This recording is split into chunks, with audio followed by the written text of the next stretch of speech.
কি ব্যাপার? আমি তোমাকে জোর করে নিয়ে আসি নাকি?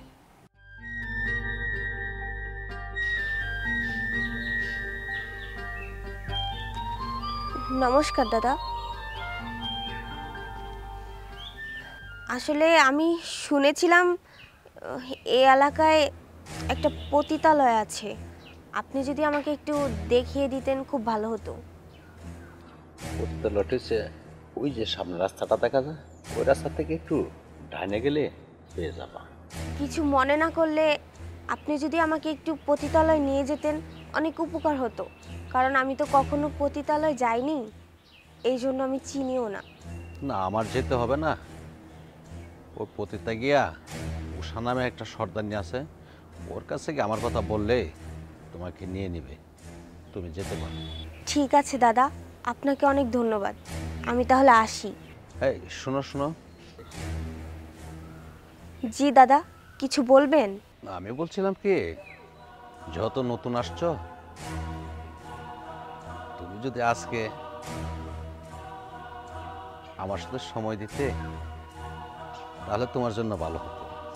তার কারণ হচ্ছে তুমি এখানে গেলে পরে দেবে অনেক নতুন নতুন নাগর আসবে, তোমাকে অনেক যন্ত্রণা করবে। আর তুমি যদি মনে করো আজকের একটা আমার সাথে সময় দেবে, তোমার জন্য অনেক ভালো হতো। যাবা? আপনি সত্যি বলছেন? আচ্ছা ঠিক আছে, কোনো সমস্যা নেই, আমি আপনার সাথে যাব। ঠিক আছে, চলো।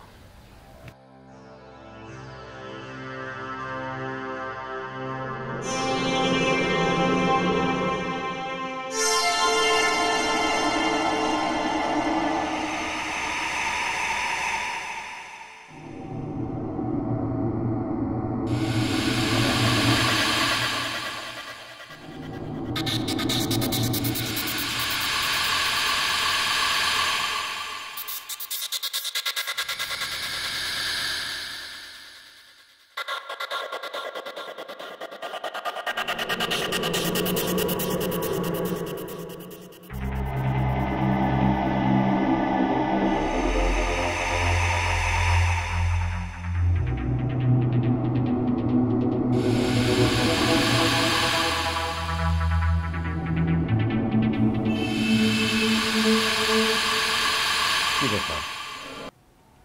আমি তো তোমাকে জোর করে নিয়ে আসি নাকি? তুমি তো স্বেচ্ছায় আসছো, তো তুমি কিচিমিচি করছো কেন? আসলে দাদা, কিছু মনে করবেন না, আজকে না আমার শরীরটা একদম ভালো লাগছে না। তাছাড়া আমি তো কখনো এসব করিনি, এই জন্য আমার ভয় করতেছে। তাহলে তুমি যদি আজকে পতিতালয়ে ঢুকে যেতা, তাহলে কি তোমাকে কেউ চা দিত? তুমি কিচিমিচি খাই তুমি চা পাইতা? তা জানি না, কিন্তু এটা ছাড়া আর কোনো রাস্তা ছিল না আমার। কি করব বলেন, খুব বিপদে পড়ে আমি এই রাস্তায় এসেছি। আচ্ছা, তোমাকে একটা কথা বলি, তোমার এই রাস্তায় আসার কারণটা কি বলতে পারো? শুনতে চান? তাহলে শুনুন।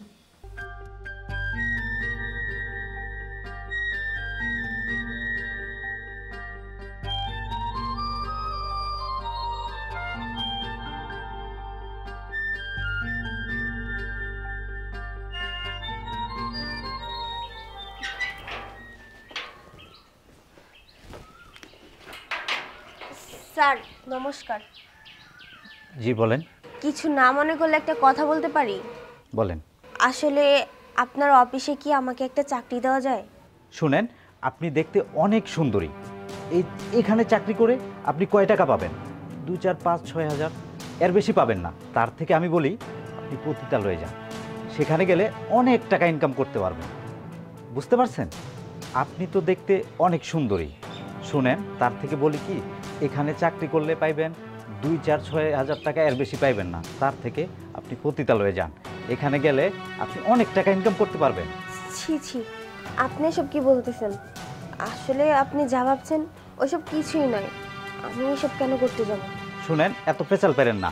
আমার এখানে কোনো চাকরি নাই, আমার যেটা ভালো মনে হয়েছে আপনারে সেটা বলছি। এখন আপনি করবেন না করবেন সেটা আপনার ব্যাপার। আমি আপনারে বলছি আপনি পতিতালয়ে গেলে অনেক টাকা পাইবেন, অনেক ইনকাম করতে পারবেন। আমার এখানে কোনো চাকরি বাকরি নাই, এখানে পেঁচাল পারেন না, আমার টাইম লস হচ্ছে, আমি গেলাম।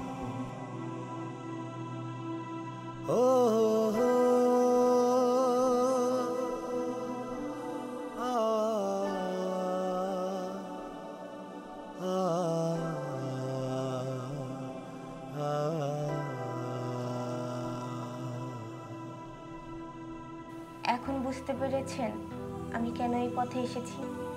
তাছাড়া সত্যি কথা বলতে আমার ফ্যামিলিতে আমার ছোট একটা ভাই আছে, আর বাবা মা মারা যাওয়ার সময় ওকে আমার হাতে তুলে দিয়েছিল আর বলেছিল ও যেন কখনো কষ্ট না পায়, কখনো অভাব না বুঝতে পারে। আর আমি সেটাই করতে চেয়েছিলাম। ভেবেছিলাম আমি হয়তো ওকে মানুষের মতো মানুষ করব, পড়াশোনা করাবো, ভালো একটা চাকরি করব। কিন্তু চাকরির জন্য যেখানেই যাই সেখান থেকে মানুষ শুধু খারাপ প্রস্তাব দেয়। অনেকের কাছে গিয়েছিলাম কিন্তু কেউ কখনো ভালো চোখে দেখেনি আমাকে। এই দুনিয়াতে আমার ছোট ভাইটা ছাড়া আর কেউ নেই। আর আজকে আমি এই রাস্তা বেছে নিয়েছি কেন জানেন? শুধুমাত্র ওর জন্যই। কি করব বলেন? কেউ তো আমাকে একটা ভালো চাকরি দিতে চায় না। আর আজকে যার কাছে চাকরি চেয়েছিলাম সেও আমাকে এই রাস্তাটা দেখিয়ে দিল। আর আপনি আপনি আমাকে এখানে নিয়ে এসেছেন। আসলে কি বলবো, মাঝে মধ্যে না নিজের ইচ্ছের বিরুদ্ধে অনেক কাজ করতে হয়। যে কাজগুলো আমি কখনো করতেই চাইনি সেই কাজগুলো আজকে আমার করতে হচ্ছে। সেই পথে আজকে আমি আসছি। প্লিজ আপনি কিছু মনে করবেন না। আমি তো শুধু টাকার জন্য এখানে এসেছি, নিজের দেহটা বিক্রি করার জন্য। নিজের দেহ বিনিময়ে ভেবেছিলাম হয়তো অনেক টাকা পাবো, সেই টাকা দিয়ে আমার অসুস্থ ভাইটার চিকিৎসা করাবো। ও খুব অসুস্থ, ওর হার্টে সমস্যা, ওর অপারেশন করানো লাগবে।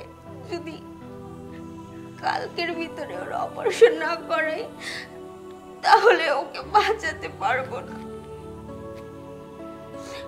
এখন আপনি বলেন আমি কি করব?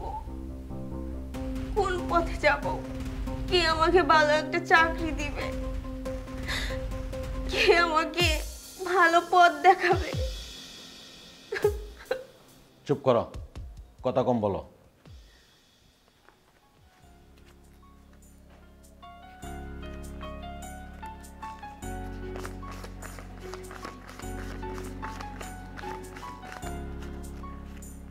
এর নাও 10,000 টাকা, তোমার ভাইয়ের চিকিৎসা করাও। আর ঠিক 3 দিন পর যে জায়গাতে টাকা হয়েছিল সে জায়গায় চলে আসবা। আর যদি না আসো তাহলে আমি বাসার রূপটা দেখতে পারবো। ঠিক আছে দাদা, আমি সময় মতো চলে আসবো। কিন্তু আমার তো বিশ্বাসই হচ্ছে না আপনি আমাকে এতগুলো টাকা দিয়েছেন, তাও আবার যে কথা বলে আপনি আমাকে নিয়ে এসেছেন সেই কাজ তো করেন নাই। আমি সত্যি আপনাকে দেখে অনেক ধন্য হয়েছি যে আজও আপনার মতো কিছু মানুষ আছে যারা মানুষকে সাহায্য করে, মানুষের পাশে থাকে। ঠিক আছে দাদা, আমি আসি তাহলে। হ্যাঁ, যাও যাও যাও, আমার রূপটা পরে বুঝতে পারবে। যাও।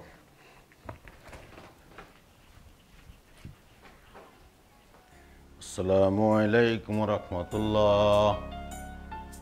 আসসালামু আলাইকুম রাহমাতুল্লাহ। দাদা আমি আসছিলাম। ও আসছো? জি।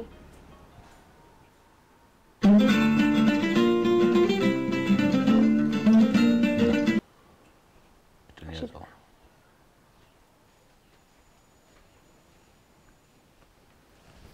আল্লাহু আমিন।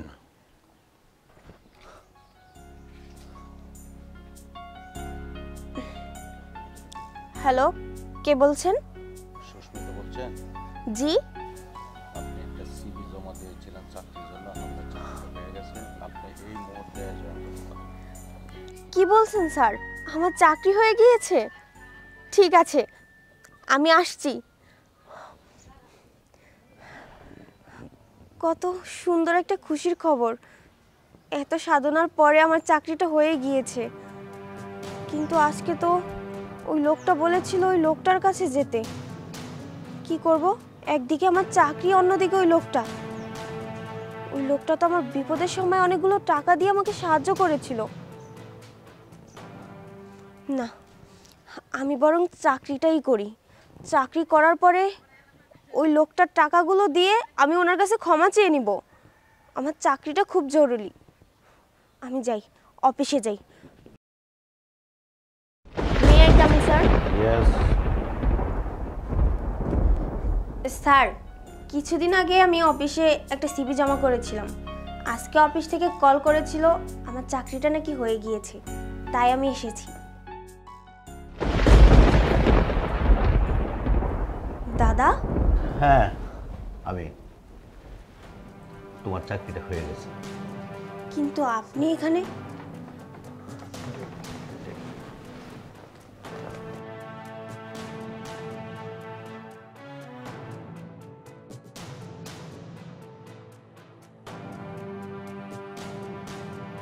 কি ব্যাপার, তুমি ওকে চিনো নাকি? স্যার চিনি। কতদিন ধরে চিনো? মানে স্যার, উনি কিছুদিন আগে আমাদের অফিসে আসছিল, তো আমি ওনাকে তাড়িয়ে দিয়েছি। কিন্তু স্যার আজকে এই জায়গায় দেখে আমি অবাক হয়েছি। ও আচ্ছা, আপনারা হিন্দু হয়ে একজনের প্রতি একজন হিনাহিনি, এগুলা কি ঠিক? আপনি একজন হিন্দু, সে একজন হিন্দু, সে একজন মানুষ, আপনিও একজন মানুষ। আপনারা একজনকে আরেকজন দেখে সবসময় বাজাবাজি করেন, এটা কি ঠিক? আর দেখেন, আমরা মুসলিম, আমরা মুসলমান, আমরা প্রতিটা মানুষের পিছনে পিছনে লেগে থেকে কোন সময় কারে কোন সময় সহযোগিতা করব, কে বিপদে পড়ে, কে কষ্ট করছে, কে কোন জায়গায় না খায় আছে, এগুলো নিয়ে আমরা সবসময় খোঁজাখুঁজিতে থাকি। আমরা এগুলো উপকার করি মানুষের। আর আপনারা হিন্দুরা এগুলো কেন পারেন না? আরে জাত মত এগুলো তো কোনো ব্যাপার না, আমরা সবাই মানুষ, আমরা সব একই সৃষ্টিকর্তার সৃষ্টি, এগুলা ঠিক না। সুস্মিতা, তোমার চাকরিটা হয়ে গেছে আমার প্রাণে। তোমাকে 20-30 হাজার টাকা বেতন দিলে তোমার ফ্যামিলিটা চলবে তো? কি বলছেন স্যার? চলবে মানে অনেক সুন্দরভাবে চলতে পারবো। 30,000 টাকা আমার স্যালারি দিবেন? এটা তো অনেক খুশির খবর। সত্যি আমি অনেক ভাগ্যবান যে আপনার মতো একটা মানুষের সাথে আমার পরিচয় হয়েছে। আজকে থেকে তুমি আমার ফার্মের ম্যানেজার, আর তুমি ছিলে ম্যানেজার, তোমাকে ডিমোশন করে তোমাকে ফোরম্যান বানানো হবে। আজকে থেকে তুমি সুস্মিতাকে স্যার ডাকবে। স্যার, আপনি এসব কি বলছেন? ওনার জায়গায় আমি, মানে ম্যানেজার পোস্টে? না স্যার, এটা আমি মেনে নিতে পারছি না। উনি এই অফিসে ফোরম্যানের দায়িত্ব পালন করবে আর আমি ম্যানেজার পোস্টে বসে সেটা দেখব? উনি তো আপনার কোম্পানিতে অনেক বছর যাবৎ চাকরি করতেছে। ওনাকে আপনি এরকম একটা পানিশমেন্ট দিয়েছেন, সেটা আমার কাছে খুবই খারাপ লেগেছে। আমি যেটা বলছি সেটা হবে, ঠিক আছে? ম্যানেজার সাহেব, আজকের ভিতরে ওনার দায়িত্বটা বুঝিয়ে দিন। ঠিক আছে, যান। আপনারা যান। ঠিক আছে। অনেকদিন পর একটা উপকার করতে পারলাম, সে উপকার করে আমার মনটা অনেক শান্তি পেলাম।